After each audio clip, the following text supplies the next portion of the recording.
আল্লাহ রাব্বুল আলামিন ফেরেশতাদেরকে ডাকতে বলবেন, ও আমার ফেরেশতারা, আমার বান্দা দুনিয়াতে আমার অন্যান্য বান্দাদের সাথে যেমন ক্ষমাসুলভ আচরণ করেছে, আমি আল্লাহ তাআলা আজকে ওই বান্দার জীবনের সব গুনাহগুলোকে ক্ষমা করে দিয়ে ওই বান্দার জন্য আমি জান্নাত ঘোষণা করে দিলাম। সুবহানাল্লাহ বলবেন না? তাহলে বোঝা যায় যে কোনো ব্যক্তি যদি এই একটা গুনাহ থেকে বেঁচে থাকতে পারে তাহলে অর্ধেক গুনাহ ওই বান্দার আর হবে না। হযরতে ইমাম আবু হানিফা রাহমাতুল্লাহ আলাইহি তিনি যুগ শ্রেষ্ঠ ফকি ছিলেন, তার চাইতে বড় ফকি কিয়ামত পর্যন্ত আর আসবে না। এত বড় জ্ঞানী, এত বড় সুনামধন্য একজন মানুষ, বুজুর্গ, আল্লাহ পাকের ওলি, এই মানুষটা পর্যন্ত কেমন সহনশীল ছিলেন, কেমন শালীন ব্যবহার তার ছিল। হযরত ইমাম শাফি রাহমাতুল্লাহ আলাইহি বলেন, কুল্লু ফাকিহিন আয়ালুন ইলা আবি হানিফা, দুনিয়াতে যত ফকিহ হয়েছে, ধর্ম বিশেষজ্ঞ হয়েছে, হযরতে ইমাম আবু হানিফার ফাকাহাত থেকে, তার সমঝ থেকে, বুঝ থেকে, তার জ্ঞান থেকে জ্ঞান না নিয়ে ফকিহ হতে পারে নাই। যুগ শ্রেষ্ঠ একজন ফকিহ ছিলেন ইমাম আবু হানিফা রাহমাতুল্লাহ আলাইহি। এমন একজন মানুষ, তারও শত্রু ছিল। একদিন ইমাম আবু হানিফা রাহমাতুল্লাহ আলাইহি তিনি বাড়ির দিকে যাচ্ছেন, পিছু পিছে একজন ব্যক্তি তার পিছু নিয়ে অকথ্য ভাষায় গালিগালাজ করছে। ইমাম আবু হানিফা রাহমাতুল্লাহ আলাইহি চলতে চলতে রাস্তার এক প্রান্তে চলে গেলেন, যেই জায়গা থেকে লোকটা যাবে অন্যদিকে, ইমাম আবু হানিফা যাবে অন্যদিকে। আবু হানিফা রাহমাতুল্লাহ আলাইহি তিনি রাস্তার মোড়ে দাঁড়ালেন, দাঁড়িয়ে বললেন, ভাই, তোমার কি এখনো গালি দিয়ে মন তৃপ্ত হয় নাই? যদি না হয়ে থাকে দাঁড়ালাম, যতক্ষণ তোমার গালি দিতে মন চায় আমাকে গালি দাও, আমি এখান থেকে হেলবো না। সুবহানাল্লাহ। যুগ শ্রেষ্ঠ ফকিহ, এত বড় ফকিহ। আলহামদুলিল্লাহ আলহামদুলিল্লাহ নাহমাদুহু ওয়া নাস্তাঈনুহু ওয়া নাস্তাগফিরুহু ওয়া নু'মিনু বিহি ওয়া নাতাওয়াক্কালু আলাইহি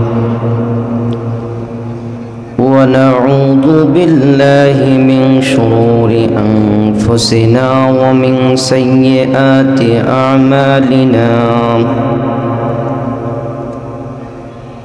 من يهده الله فلا مضل له ومن يضلله فلا هادي له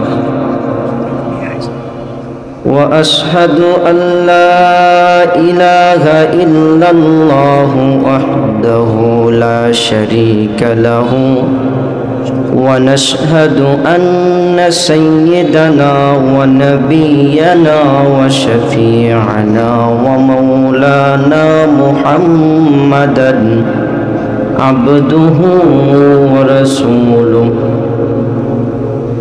الذي أرسله الله تعالى إلى جميع الخلق بالحق بشيرا ونذيرا وداعيا إلى الله بإذنه وسراجا وقمرا منيرا. فقد قال الله تعالى في كلامه المجيد: أعوذ بالله من الشيطان الرجيم بسم الله الرحمن الرحيم والكاظمين الغيظ والعافين عن الناس. وقال صاحب القرآن: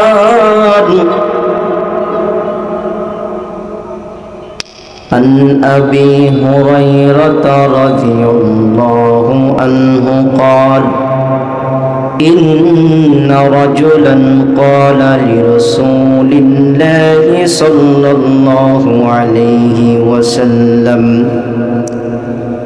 أوصني ولا تكثر علي.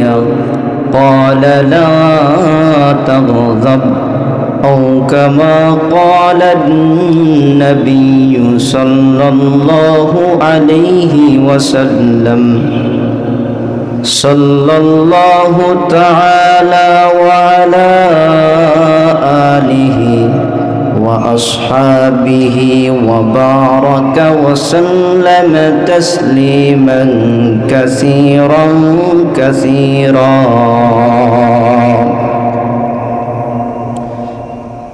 اللهم صل على محمد النبي الأمي وعلى آله وسلموا تسليما.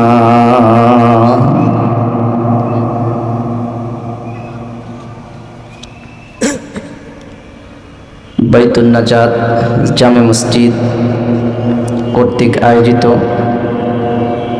বাৎসরিক ওয়াজ মাহফিলের সম্মানিত সভাপতি সাহেব, দূর দূরান্ত থেকে আগত উলামায়ে কেরাম, মুআজ্জাজ মেহমান, পর্দার আড়ালে পর্দানশীন মা ও বোনেরা, মঞ্চের সামনে উপস্থিত দূর দূরান্ত থেকে আগত আমার দ্বীনী ভাই বন্ধুগণ, আল্লাহ পাক রব্বুল আলামিন তিনি আমাদেরকে কনকনে শীতের রজনীতে দুনিয়ার সব ব্যস্ততা থেকে ফারিগ হয়ে আল্লাহ পাকের সবচাইতে প্রিয় স্থান মজলিসুল উলামা, এটা এমন মজলিস যেই মজলিসে যদি কোনো বান্দা আসে, বিশ্বনবী বলেন এই মজলিসের মানুষগুলো কখনো পরাকপাল থাকতে পারে না। সুবহানাল্লাহ। আল্লাহ পাক এই কনকনে শীতের ভিতরে আমাদেরকে এখানে সমবেত হওয়ার তৌফিক দিয়েছেন। এই জন্য সকলে জবান খুলে আল্লাহ পাকের শুকর আদায় করি, আলহামদুলিল্লাহ। লক্ষ কোটি দরুদ ও সালাম সরকারে কায়নাতের প্রতি সকলে জবান খুলে হৃদয় গভীর থেকে অন্তরস্থল থেকে দরুদ পড়ি সাল্লাল্লাহু আলাইহি ওয়াসাল্লাম। সম্মানিত উপস্থিতি, আপনাদের সামনে আল্লাহ পাকের মহাবাণী আল কোরআন থেকে একটি আয়াত তিলাওয়াত করেছি, নবীজির হাদিস থেকে একটি হাদিস পড়েছি। সামান্য কিছু সময় আলোচনা হবে, সকলে দিলের কানে শোনার জন্য রাজি আছে তো ইনশাআল্লাহ।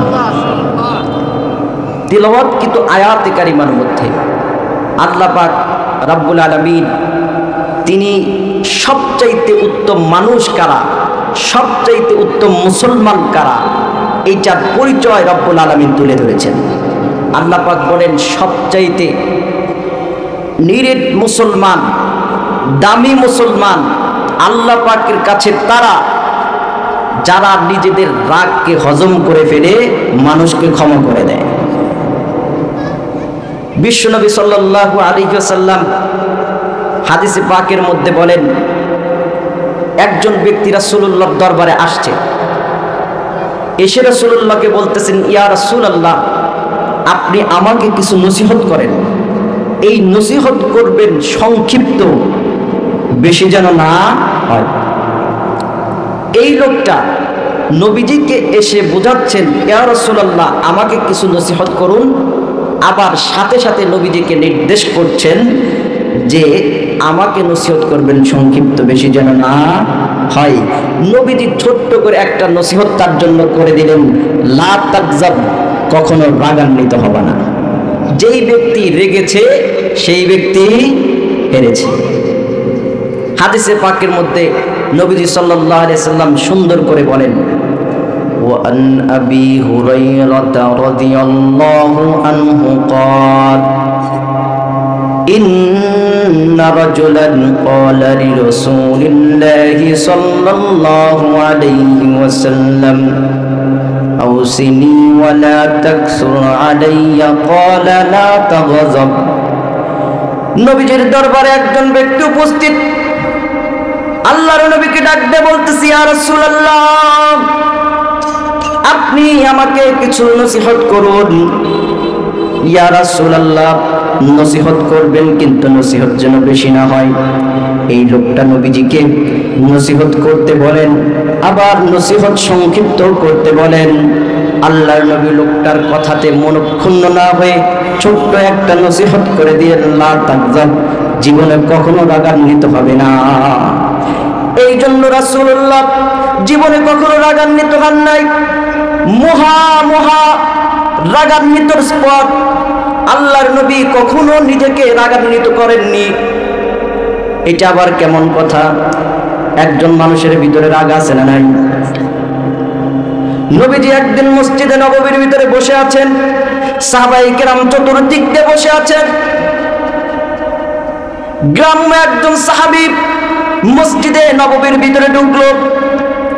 মসজিদে নববীর ভিতরে ঢুকে লোকটা তাড়াহুড়ো করে নামাজ আদায় করলো। নামাজ আদায়ের পর লোকটা এমন আজীব গরীব পদ্ধতিতে আল্লাহ পাকের কাছে দোয়া করলেন, আল্লাহকে ডাক দিয়ে বললেন, রব্বুল আলামিন, আল্লাহুম্মা আরহাম ওয়া মুহাম্মাদান ওয়া লা তারহাম মা'না আহাদান। আল্লাহকে ডাক দিয়ে বললেন, রব্বুল আলামিন, আপনি আমার উপর আর মুহাম্মদুর রাসূলুল্লাহর উপর শুধু রহমত নাজিল করেন। যত দয়া অনুগ্রহ আছে সব দয়া অনুগ্রহ আমার আর মুহাম্মদুর রাসূলুল্লাহর উপর করেন, তাছাড়া আর কারো উপর রহম করিয়েন না। আল্লাহর নবী পাশেই বসেছিলেন। নবীজি লোকটাকে ডাক দিয়ে বলতেছেন, ও ভাই মুসলমান, আল্লাহ পাক তিনি তো রহমান, তেনার তো রহমতের কোনো শেষ নাই। তার অতল গভীর রহমতকে তুমি আমার সাথে তোমার সাথে খাটো করে দিলে, কিন্তু আল্লাহ পাকের রহমত তো সুবিশাল। আল্লাহ পাকের নবী লোকটাকে বোঝালেন। লোকটা কিছুক্ষণ পর মসজিদে নববীর ভিতর থেকে মসজিদে নববীর বাহিরে গিয়ে পেশাব করে দেয়। সাহাবায়ে কেরাম চতুর্দিক দিয়ে বসে আছেন। সাহাবায়ে কেরাম উদ্যত হলেন লোকটাকে বাধা প্রদান করার জন্য। আল্লাহর নবী সাহাবীদেরকে ডাক দিয়ে বলতেছেন, আমার সাহাবীরা, লা তাজরিমু, লা তাজরিমু, লোকটাকে বাধা প্রদান করো না, কারণ বাধা প্রদান করে লাভ নাই। লোকটা যেই কাজ করা দরকার ছিল সেই কাজটা করে ফেলেছে। ও আমার সাহাবীরা, লোকটাকে বাধা দিয়ে আর কোনো লাভ হবে না। সাহাবায়ে কেরামকে রাসূলুল্লাহ নির্দেশ করলেন, লা তাজরিমু, সাহাবায়ে কেরাম সামনে যাইবা না, সামনে যাইবা না। সাহাবায়ে কেরাম একজন সামনের দিকে এগিয়ে গেল না। কেমন নেতার অনুসারী তেনারা ছিলেন, কেমন মানুষের অনুসারী বিশ্বনবীর সাহাবীরা ছিলেন। একবার রাসূলুল্লাহ বললেন, কেউ সামনে যাইবা না।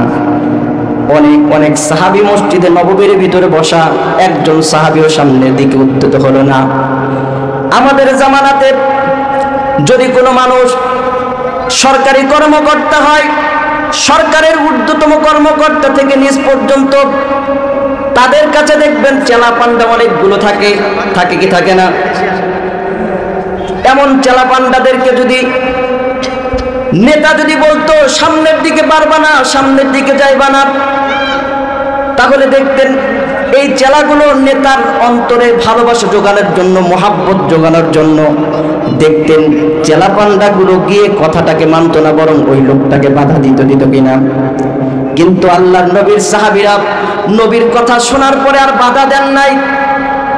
কেমন সাহাবী, কেমন নবী, কেমন নেতা! এই নেতার দৃষ্টান্ত, এমন নেতার অনুসারীর দৃষ্টান্ত পৃথিবীতে আনতে পারবে না। আল্লাহর নবীর সাহাবীরা তখন চুপ করে বসে গেলেন। চুপ করে বসে থাকলেন। আল্লাহর নবী সাল্লাল্লাহু আলাইহি ওয়াসাল্লাম তিনি যখন নিষেধ করলেন, এইবার সাহাবীরা উপস্থিত থেকে আল্লাহর নবীর কথা শ্রবণ করতেছেন। এই জন্যই তো সাহাবীরা এমন অনুসারী বিশ্বনবীর ছিলেন, যেই অনুসারীদের চরিত্র, আল্লাহ পাকের নবীর চরিত্র, আল্লাহ পাকের নবী এবং সাহাবায়ে কেরামকে প্রথম যদি কোনো মানুষ দেখত, তাহলে নবীকে সাহাবীকে পার্থক্য করার কোনো সুযোগ ছিল না। দৃষ্টান্ত বুঝে নেন। আল্লাহর নবী যখন মদিনাতে হিজরত করলেন সাহাবীদেরকে নিয়ে, হযরতে আবু বকর সিদ্দিক রাদিয়াল্লাহু তাআলা আনহু নবীর সঙ্গী হলেন হিজরতের। আল্লাহর নবী আবু বকরকে নিয়ে চললেন মসজিদে নববী থেকে। আল্লাহর নবী হযরতে আবু বকর সিদ্দিকের বাড়িতে এসে এইবার আবু বকরকে নিয়ে চললেন হিজরত করে মদিনাতে যখন রাসূলুল্লাহ পৌঁছে গেলেন, এমন সময় জোহরের সময় তীব্র রোদ, বোঝেন তো মক্কার মদিনার কেমন তীব্র রোদ হতে পারে। আল্লাহর নবী যখন মদিনাতে চলে গেলেন, মদিনার আনসারীরা আল্লাহর নবীকে দেখে নাই, হযরত আবু বকরকে দেখে নাই, আবু বকরকেও চেনে না, নবীজিকেও চেনে না। এইবার আনসারী সাহাবীরা যারা ছিল আল্লাহর নবীকে এবং আবু বকরকে না চেনার কারণে এইবার সকলে গিয়ে হযরতে আবু বকর সিদ্দিকের খেদমত করা শুরু করে দিয়েছে। হযরতে আবু বকর উত্তপ্ত রোদ, দুপুরের সময়, তিনি নিষেধ করতে পারতেছে না আমিন মুহাম্মাদুর রাসূলুল্লাহ নয়। আবু বকর তীব্র রোদের মধ্যে তার ব্যাগ থেকে একটা চাদর বের করলেন, এই চাদরটাকে আল্লাহর নবীর মাথার উপর ধরলেন। মাথার উপর যখন ধরেছেন, এই সময় সকল লোকেরা দেখলো তাহলে নবী তো ওই ব্যক্তি হবে যার মাথার উপর চাদর। তখন সকল আনসারীরা গিয়ে আল্লাহর নবীর খেদমত করা শুরু করে দিল। সুবহানাল্লাহ বলবেন না? কেমন নবী তিনি ছিলেন, কেমন নেতা তিনি ছিলেন। একবার বলছেন লা তাজরিমুহু, তাকে বাধা প্রদান করো না, একজন সাহাবী সামনের দিকে উদ্ধৃত হয় নাই। এই জন্য সাহাবী রাসূলুল্লাহকে এত কমপ্লিটলি নকল করেছিলেন যে প্রথম দেখাতে কে নবী কে সাহাবী পার্থক্য করার কোনো সুযোগ ছিল না। বুঝে আসছে কথা? এই জন্য রাসূলুল্লাহ বলেছেন আসহাবী কান নুজুম, আমার সাহাবীরা এক একটা তারকার মতো। ফাবি আইয়ি ইহতাদাইতুম ইহতাদাইতুম, কিয়ামত পর্যন্ত যত মানুষ আমার সাহাবীদের অনুসরণ করবে অবশ্যই তারা হেদায়েতের রাস্তা পাবে।